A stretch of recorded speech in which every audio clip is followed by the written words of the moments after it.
गुरु ब्रह्मा गुरु विष्णु गुरुदेवो महेश्वरः गुरु साक्षात् परब्रह्म तस्मै श्री गुरवे नमः। आपदा अपहर्तारं दातारं सर्वसंपदां लोकाभिरामं श्रीरामं भूयो भूयो नमाम्यहम्। मनोजवं मारुततुल्यवेगं जितेन्द्रियं बुद्धिमतां वरिष्ठं वातात्मजं वानरयूथमुख्यं श्रीरामदूतं शिरसा नमामि। हरि ओम। భగవద్ బాంధవులారా అందరికీ హృదయపూర్వక నమస్కారం। ఈరోజు మనం 4వ పాఠం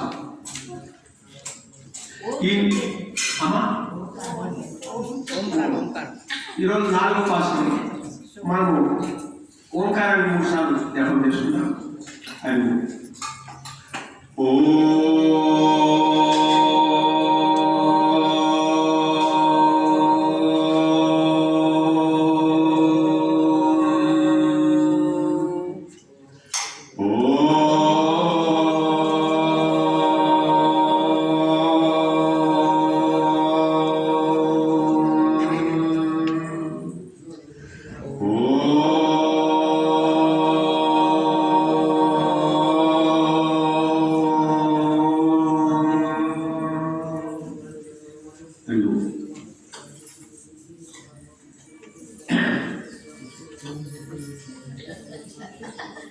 ఇది 4వ పాఠం మనకు ఈరోజు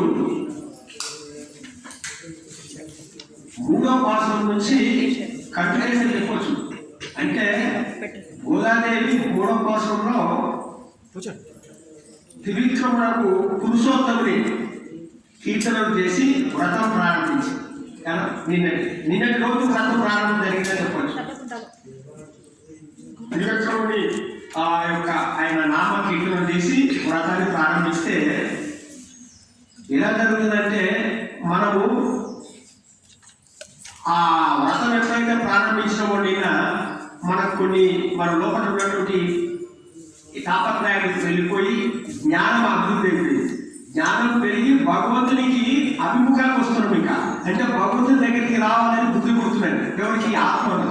ఈ రకంగా ఆత్మను భగవంతుని దగ్గరికి రావాలనేటువంటి తలంపు, ఆ తర్వాత ఒక తైల దారలాగా అంటే ఒక నూనె పోస్తే ఎట్లా చెప్పకుండా కంటిన్యూగా పడుతుందో ఆ విధంగా భగవంతుడే నాకు ధారకము, భగవంతుడే నాకు పోషకము, భగవంతుడే నాకు భోగ్యం, అంటే సర్వము భగవంతుడే అన్నటువంటి భావము ఈ వ్రతం వలన మనకు కలుగుతుంది। ఎప్పుడైతే ఇలాంటి భావం కలుగుతుందో పరమాత్మ దగ్గరికి ఏ విధంగా అయితే దేవతలు వచ్చి ఇలా చేతులు ముడుచుకొని వినయ విధేయతలు ఉంటారో దేవతలందరూ, ఆ విధంగా ఈ భక్తుల దగ్గర కూడా దేవతలు వచ్చి వినయంగా నిలబడతారు। అంత భక్తితుడు అది గోదాదేవి నిరూపించింది। అంటే గోదాదేవి ఇప్పుడు ఆది మలై కన్నా అన్నది। దానికి మనం ఈ పాసాడు ఒకసారి అనుసంధానం చేసుకొని మనం వెళ్దాం। ஆதி மலை கண்ணா ஒன்று நீ கைகரவேல் ஆலியு புக்கு முகுந்து கொடி ஆத்து ஏறி ஊழி முதல்வன உருவம்போல் மெய் கரத்து பாரியந்தோளுடை பத்மநாபன் கையில் அலிபோல் மின்ன வலம் விருப்போல் நின்னதெறிந்தும் தாளாதே சரங்க புதத்தை சரமலை போல் வார உலகினில் பெய்துடாய் மார்கழி நீரான மகிழ்ந்தேரோ ரெம்பாவாய்। అంటే ఆది మలై కన్నా అంటే ఆది మలై కన్నా, కన్నా అంటే వర్ష దేవత, ఓ వర్ష దేవత, ఓ పర్జన్య। ఆది మలై మలై అంటే వర్షం, వర్షానికి దేవత, గంభీరమైన వర్షానికి దేవత అయినటువంటి ఓ పర్జన్య దేవ అని సంబోధన చేసింది। ఎప్పుడు ఈ విధంగా సంబోధన చేసిందంటే ఆ పర్జన్య దేవత అమ్మవారి ముందర చేతులు కట్టుకొని నిలబడ్డారు కదా, అమ్మ నీకు నేను ఏం సహాయం చేయాలి? ఎవరు? ఆ వర్ష దేవత। అందుకోసమే ఆది మలై కన్నా ఒండ్రు నీ కై కరవేలు, ఒండ్రు అంటే కొంచెమైనా కూడా కుసుమంతైనా కూడా నీ యొక్క కై, కై అంటే ఉదారమైనటువంటి చెయ్యి, దాతృత్వమైన చెయ్యి, నీ ఉదాహరణ చెయ్యి కడగా ఎంకకు రావడం అంటే నీ దానగుణమైనటువంటి నీవు మా మీద మంచిగా కురిపించు. ఇది లోకితనం చూపెట్టాడు, కంజూస్తానం చూపెట్టాడు. ఉదాహరణగా వర్షం గురువు అని ఆయన చెబుతుంది. ఎవరికి? పద్దెనిమిది దేవుడు ఎలా వర్షం కురవాలని చెబుతుంది అమ్మవారు. ఎలా కురవాలంటే ఆలీలు పుక్కు ముకుందు కొడి ఆర్తి ఏ రెండవ ఆలీలు పుక్కు అంటే ఆలీలు పుక్కు అంటే సముద్రం యొక్క మధ్య భాగంలో స్వచ్చి. పుక్కు అంటే స్వచ్చి. సముద్రం కూడా మధ్య భాగంలో స్వచ్చి అంటే బాగా నిండుగా నీళ్లుంటాయి. ఆలీలు పుక్కు ముకుందు కొడి, ముకుందు కొడి బాగా నీళ్లు తాగు. ఎవరికి? పద్దెనిమిది అంటే మేఘాలు. అంతే కదా, మేఘాలు కలవా సముద్రం మధ్యలోకి వెళ్ళి మంచిగా నీళ్లు బాగా తాగు. ఆలీలు పుక్కు ముకుందు కొడి అంటే బాగా తాగి ఆర్తి, ఆర్తి అంటే గర్జించాలి. బాగా తాగి గర్జించు అంటే తేపు. బాగా తిన్న తర్వాత తేపు వస్తుందో అట్లా బాగా తాగిన తర్వాత గర్జన చేయి. ఏది ఏ అంటే మెల్లగా ఒక గర్భవతి అయిన స్త్రీ మెల్లగా మెట్లెట్లెక్కుతుందో అట్లా మెల్లగా మెల్లగా మెల్లగా ఆ యొక్క ఆకాశం అంతా వ్యాపించు. ఇలా చెబుతుంది. సో ఆవిరు ముక్కు ముక్కును కూడా ఆర్తి ఏరి ఊలి ముదల్వన ఉర్వం పోల్ వేయి కరంతు. మూడని ఊలి ముదల్వన ఉర్వం పోల్ వేయి కరంతు అంటే ఈ సమస్త జగత్తుకు, సమస్త ప్రపంచాలని అభిన్న నిమిత్త ఉపాదాన కారకుడు. అంటే సర్వం తానే ఉండి ఈ యొక్క సమస్త ప్రపంచాన్ని సృష్టించినటువంటి ఆ పరమ పురుషుడు ఏ విధంగా ఆయన దేహం ఉంటుందో ఆ పరమ పురుషుడి దేహం ఎలా ఉంటుంది? నీల మేఘ శ్యాములుగా ఉంటుంది. నీల మేఘ శ్యాములుగా ఉన్నటువంటి ఆ పరమ పురుషుడి యొక్క దేహం ఎలా ఉంటుందో ఆ రకంగా నువ్వు నల్లగా మారిపోవు. ఆకాశం ఓ మబ్బుల అంటే నీ మబ్బులు నల్లగా ఉన్నాయంటే ఏమన్నా మనకు అందులో బాగా వర్షం ఉంటుంది. తెల్లగా ఉంటే వర్షం ఉంటుంది. మబ్బులు నల్లగా ఉన్నారు అట్లా కావాలి ఓ మేఘమా. అట్లయిపోయి మొత్తం ఆకాశం అంతా వ్యాపించి ఉండాలి. అప్పుడు ఊరి ఉదరం ఓంబోలు మేకనంతు పాలియందోరుడై పద్మనాభం కై. పద్మనాభం పద్మములు నాభినందు కావాలంటే పద్మనాభం అంటే కదా, అంటే విష్ణువు. ఆ పద్మనాభుడి యొక్క చేతులు ఎలా ఉంటాయంటే విశాలంగా, అంటే ఆదాన భావం. పద్మనాభుడి చేతులు అంటే శ్రీరామచంద్రుడి చేతులు ఆదాన భావం అంటారు. పొడవైన చేతులు, అందమైన చేతులు, బాగువాడు భుజబలం కలిగినటువంటి వాడు. ఆయన యొక్క కుడి చేతిలో ఏముంటుంది? సుదర్శన చక్రం. పాలియం దోరుడై పద్మనాభం కైలని చేతిలో, కుడి చేతిలో ఏముంటుంది? అలిపోలు మిన్న. ఆ సుదర్శన చక్రం లాగా మెరుగు. ఆకాశంలో మబ్బులు సుదర్శన చక్రం ఎట్లుంటుందో అట్లా మెరువాలి. అంటే నువ్వు వర్షము ఎట్లా పడాలో గోదాదేవి ఆ సంవత్సరంలో ఉన్నటువంటి గోదాదేవి చెబుతుంది. ఫస్ట్ మనకు వర్షం పడే ముందు మెరుస్తుందట. అలిపోలు మిన్న అంటే మెరుసు వస్తుంది. వర్షంకు ముందు ఏమొస్తుంది? మెరుపులు వస్తాయి. అలిపోలు మిన్న వల్ల మురిపోలు నిన్నది తిందు అంటే ఎడమ చేతిలో శంఖం ఉంటుంది. శంఖం లెక్క గర్జించు తర్వాత. సో ఫస్ట్ మెరువాల, తర్వాత గర్జించాలి. అలిపోలు మిన్న వల్ల మురిపోలు నిన్న తిరిగిండు తాళాదే సాంగ ఉదంతై సరమలైపోలు. సాంగ ఉదంతై, సాంగం అంటే ధనుసు. విష్ణుమూర్తి చేతిలో ఉన్న ధనుసులో ఉన్నటువంటి బాణాలు ఎట్లా వదులుతుంటాడో ఆ విధంగా శరములై అంటే బాణాలు ఎట్లా వదులుతుంటాడో అట్లా నువ్వు వర్షం కురవాలి. పరమాత్మ చేతిలో ధనుసు పట్టుకొని శత్రువులను సంహరించడానికి వాళ్ళందరూ చనిపోయేదాకా ఏ విధంగా బాణాలు వదులుతూనే ఉంటాడో ఆ విధంగా నువ్వు బాణాలు వదులుతూనే ఉండాలి. ఆ రకంగా వర్షాలు పడుతూనే ఉండాలి. శత్రువుని సంహరించడానికి విష్ణుమూర్తి పూర్తిగా సంహరించలేదాకా బాణాలు వదులుతూనే ఉంటాడు. అలాగా నువ్వు కూడా మా తాపత్రయాలు పోయేంత మటుకు మేమందరూ సంతోషించాలి. అంతదాకా నువ్వు కూస్తూనే ఉండాలి. తాళాదే సారంగా బుధంతై సరములైపో వాళ్ళ ఉలిగని. వాళ్ళ ఉలిగని అంటే ప్రజలందరూ, వాళ్ళంటే సంతోషించాలి. వాళ్ళ ఉలిగని ప్రజలందరూ సంతోషించాలి. నువ్వు అలా పడాలి. అందరూ బాధపడదు వర్షం పడితే. అందరికి ఇంటి లేకుండా చేయవు. అందరిని కొట్టుకోకుండా చేయకు. మంచిగా వర్షం పడితే ప్రజలందరూ సంతోషించాలి. వారం వేదుడే అంటే వర్షం అట్లా పడాలి. ప్రజలందరూ మా పెద్దలందరూ సంతోషించాలి, అట్లా పడాలి. మార్గని నీరాడ ముగిలిందేదో రేపాలి. మార్గమాసంలో ధనుర్మాసంలో మేము కూడా సంతోషపడేటట్టు, మాకు అనుగుణంగా మేము స్నానం ఆడేటట్టు మాకు కూడా వర్షం పడాలి.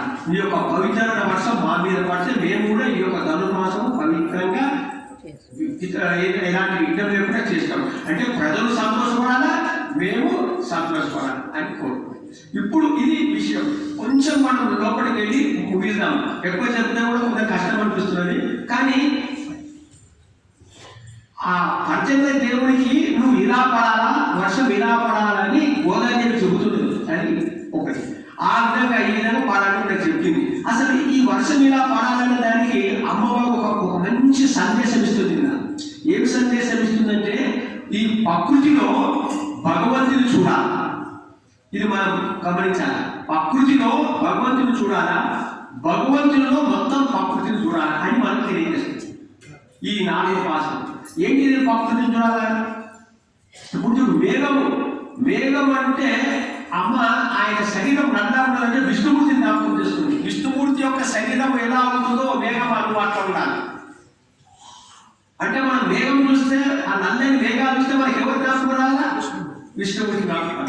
మెరిచిందనుకో, మేఘం మెరిచిందనుకో, మనకి ఎవరు జ్ఞాపకం రావాలా? విష్ణుమూర్తి చేతిలో ఉన్నటువంటి సుదర్శన చక్రం జ్ఞాపకం రావాలి. అప్పుడు సుదర్శన చక్రం మెరుస్తుంది రావాలి.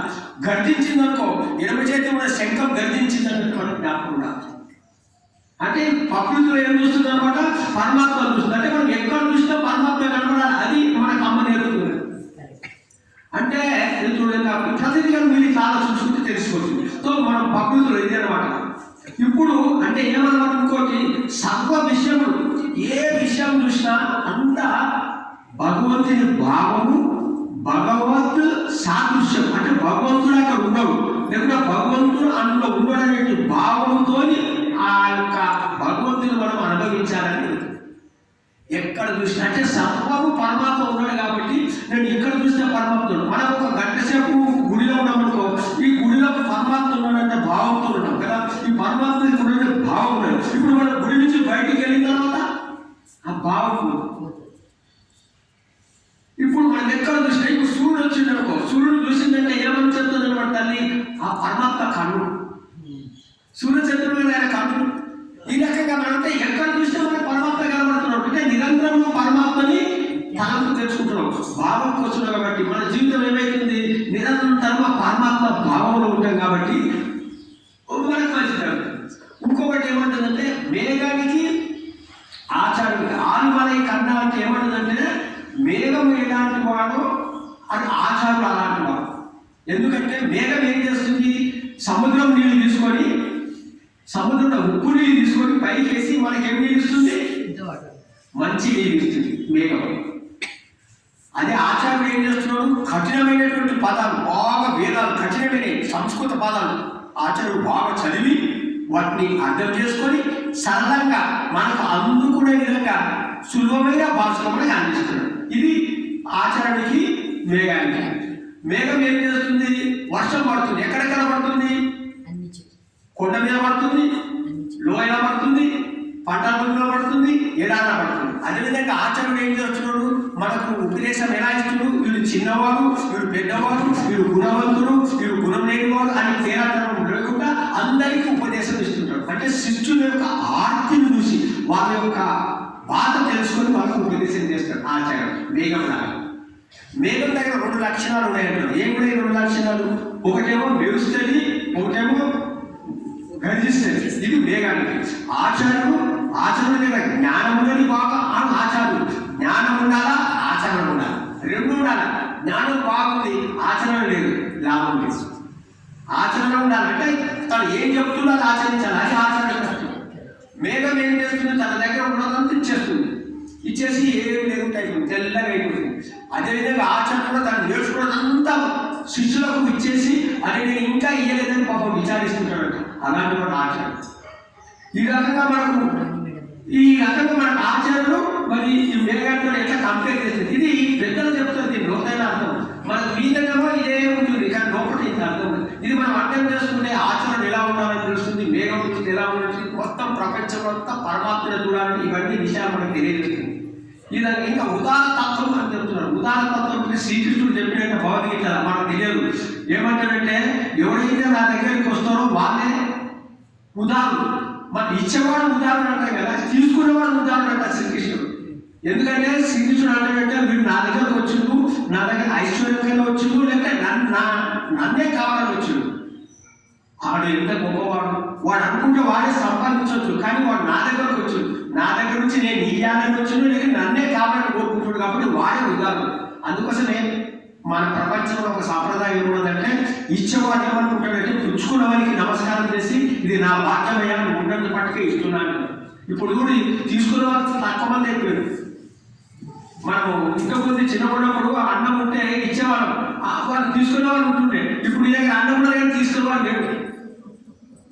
మనకు ఆ భాగ్యం లేకుంటే ఇంతకుముందు ఉంటుండే. సో ఇప్పుడు వేరే రకంగా ఇవ్వాలని చెబుతున్నా. అంటే తీసుకునే వాళ్ళు ఉండాలా, అప్పుడే మనం భాగ్యవంతులం. మనం లేకుంటే మనం భాగ్యం. అందుకోసం ఉదాహరణతో అట్లా చెబుతూ అట్లా ఈ యొక్క గురువు కూడా వేగం కూడా వాళ్ళు ఇస్తూనే ఉంటారు.